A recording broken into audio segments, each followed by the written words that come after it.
Hello' everyone matric pass কৰা সকলো ষ্টুডেণ্টকে এই ভিডিঅ'টোত স্বাগতম জনাইছোঁ।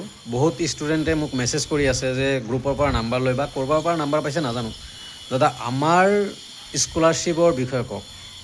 চ' যিবোৰ ষ্টুডেণ্টে মেট্ৰিক পাছ কৰিছা অলৰেডি এটা ভিডিঅ' বনাইছোঁ, তাতে এক্সপ্লেইন কৰাই আছে যে কি পোৱা যায় আৰু টাইমলি বস্তুবোৰ চেঞ্জো হয়, এইটো কথা সঁচা।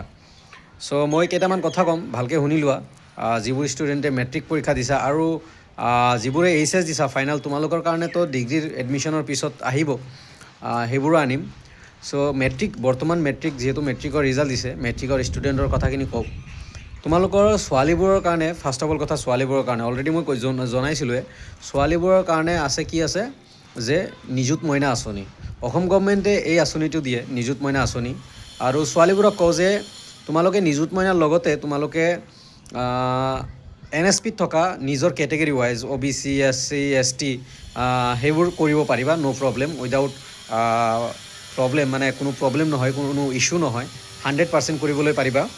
যে নিযুত মইনাৰ লগতে বেলেগ NSPৰ বেলেগ OBC কৰিলা বা SC কৰিলা, ST কৰিলা। কিন্তু মাইনৰিটি বৰ্তমান জেনেৰেল যিখিনি আছে, মাইনৰিটি মুছলিম হওক, শিখ হওক, বুদ্ধিষ্ট হওক, মাইনৰিটি স্কলাৰশ্বিপ বন্ধ হৈ আছে। NSPত মাইনৰিটি স্কলাৰশ্বিপ আজিকালি নিদিয়ে।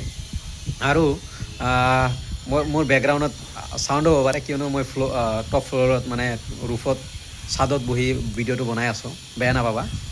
আৰু তাৰপিছত আছে ল'ৰাবোৰৰ কাৰণে, ল'ৰাবোৰে NSPত থকা OBC OST SC সেইবোৰ স্কলাৰশ্বিপ এপ্লাই কৰিব পাৰে NSPত।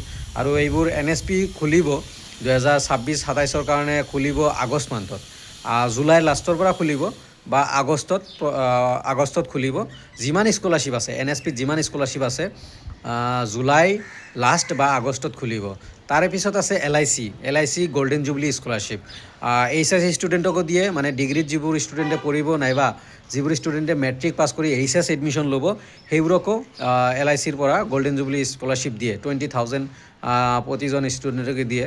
চ' আগতে 20 60,000 দিছিল, বাট এতিয়া বৰ্তমান কমাই দিছে। চ' এইখিনিও কথা কওঁ। তাৰে পিছত আৰু বেলেগ প্ৰাইভেট স্কলাৰশ্বিপ আছে, বা MLA যদি স্কলাৰশ্বিপ দিয়ে, MLA স্কলাৰশ্বিপ নিজৰ কনষ্টিটুৱেঞ্চি, যিহেতু ইলেকশ্যন হৈ গ'ল, মেবি MLA ফাণ্ডত পইচা আহিব বা MLA স্কলাৰশ্বিপ চুৰত পৰ্টেলৰ থ্ৰু দি তোমালোকে কৰিব পাৰিবা, সেইটোও কৈ দিছোঁ যদি দিয়ে MLA। চ' যিবোৰ ষ্টুডেণ্টে HSত এডমিশ্যন ল'বা, তোমালোকক কৈছোঁ তোমালোকৰ কাৰণে বহুতকেইটাই আছে। ছোৱালীৰ কাৰণে স্পেচিয়েলি নিযুত মইনা, ল'ৰাবোৰে NSP কৰিব, NSPত যিমান কেটেগৰী ৱাইজ বেলেগ কৰিব, বা পষ্ট মেট্ৰিক। তাৰে পিছত আৰু যদি কিবাকিবি আহে মই জনাবলৈ চেষ্টা কৰিম। আৰু সেইকাৰণে কৈছোঁ কানেক্ট হৈ থাকিবলৈ চেষ্টা কৰিবা চেনেলটোৰ লগত, আৰু হোৱাটছআপ চেনেলৰ লগত, যাতে তোমালোকক ন'টিফিকেশ্যন বা কিবাকিবি দিব পাৰোঁ। এতিয়া মেইন কথাটো হ'ল যে তোমালোকৰ এডমিশ্যন, তোমালোকে প্লিজ কাইণ্ডলি এডমিশ্যন লোৱা ভাল এখন কলেজ। যোনে আৰ্টছ পঢ়িবা আৰ্টছৰ ভাল এখন কলেজত লোৱা, যোনে ছায়েন্স পঢ়িবা ছায়েন্সৰ এখন ভাল কলেজত এডমিশ্যন লোৱা।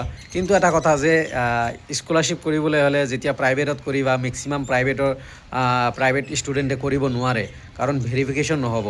চ' গভমেণ্ট কলেজত পঢ়িলেহে নিযুত মইনা, তাৰপিছত NSP এইবোৰ মেক্সিমামে কৰিব পাৰিবা। যদি UGC গ্ৰাণ্টেড হয় বা NAC গ্ৰাণ্টেড হয়, দেন কৰিব পাৰি, কিন্তু বহুত জটিল হয়। প্ৰাইভেটত পঢ়িও এপ্লাই কৰিব পাৰি কিছুমানত, বাট জটিল হয়। চ' গভমেণ্টত পঢ়িলেহে মেক্সিমাম বেনিফিটছখিনি তোমালোকে পাবা, বা স্কলাৰশ্বিপসমূহ বা যিমান স্কিম আছে অসম গভমেণ্টে দিয়া হওক বা বাকী আদাৰ গভমেণ্ট বা আদাৰ চেণ্ট্ৰেল গভমেণ্ট হওক বা আদাৰ প্ৰাইভেট যিবোৰ আছে, যেতিয়া মানে গভমেণ্টত পঢ়া হয় তেতিয়া মানে এইবোৰৰ বেছি বেনিফিটছ লাভ কৰা হয় বা লাভ কৰে ষ্টুডেণ্টে। চ' সেইকাৰণে কৈছোঁ যদি যিবোৰ ষ্টুডেণ্টে প্ৰাইভেটত ল'বা, সিহঁতৰতো পইচা এভেইলেবল আছে ঘৰত, এনেইতো প্ৰাইভেটত পঢ়া নাই। ছ' যিসকলে গভমেণ্টত পঢ়িবা ভাল এখন কলেজ চুজ কৰা, বা ভাল এখন যেনে কটন বিশ্ববিদ্যালয় বা আৰু বহুত আছে, যেনে লয়াৰ আছামত BS কলেজ। আৰ্টছৰ কাৰণে কোনখন কলেজ ভাল, বা কমাৰ্চৰ কাৰণে কোনখন কলেজ ভাল, বা ছায়েন্সৰ কাৰণে কোনখন কলেজ ভাল, সেইটো তুমি ডিচাইড কৰি সেইখন কলেজত ল'বলৈ চেষ্টা কৰিবা। নিজৰ পাৰ্চেণ্টেজৰো মেটাৰ কৰে, যে মই কটনত পঢ়িব মন, বাট মোৰ পাৰ্চেণ্ট ইমান নাই, বা মোৰ কটনত মই পাইছোঁ বাট মোৰ বেলেগত ল'ব মন। চ' সেইখিনি তোমালোকে নিজে বিবেচনা কৰিবা, কাৰণ তোমালোক মেট্ৰিক পাছ কৰিছা, ইমানখিনি বুজিবলৈ মানে এবিলিটি হৈছে যে তুমি কোনখন কলেজত পঢ়িলে বা তোমাৰ ষ্ট্ৰীম কি ছায়েন্স আৰ্টছ কমাৰ্চ কোনটো ল'লে ভাল হ'ব হোটেল মেনেজমেণ্ট BBA কোনটো ল'লে ভাল হ'ব সেইটো তুমি জানা বা তোমাৰ গাৰ্জেনে কৰিব তুমি গাৰ্জেনৰ লগত ডিচাইড কৰা একদম নিঃসন্দেহ একদম পূৰা তোমাক যদি আৰ্টছ ভাল লাগে আৰ্টছ ল'বা বা কমাৰ্চ ভাল লাগিলে কমাৰ্চ ল'বা বা ছায়েন্স ভাল লাগিলে ছায়েন্স ল'বা বাট কোনো প্ৰেছাৰত নল'বা অনেষ্ট কথা কৈছোঁ মই কোনো প্ৰেছাৰত নহয় মই ষ্টুডেণ্টক অলৱেজ গাইড কৰোঁ বা এইখিনি কথা কওঁ যে কোনোদিন প্ৰেছাৰত তুমি ষ্ট্ৰীম চুজ নকৰিবা একদম অনেষ্ট কথা কৈছোঁ কিয়নো যদি আজি প্ৰেছাৰত ষ্ট্ৰীম চুজ কৰা কাইলৈ তুমি এইটোত মানে কান্দিব লাগিব পাৰে বা তুমি ছাপ'জ আৰ্টছ লৈছা তোমাৰ মন আছিল ছায়েন্সত বাট আৰ্টছ লৈ তোমাৰ মন বহা নাই বা ছায়েন্স লৈছা তোমাৰ ল'ব মন আছিল কমাৰ্চ তোমাৰ ছায়েন্সত মন বহা নাই বা ভালকৈ পঢ়া হোৱা নাই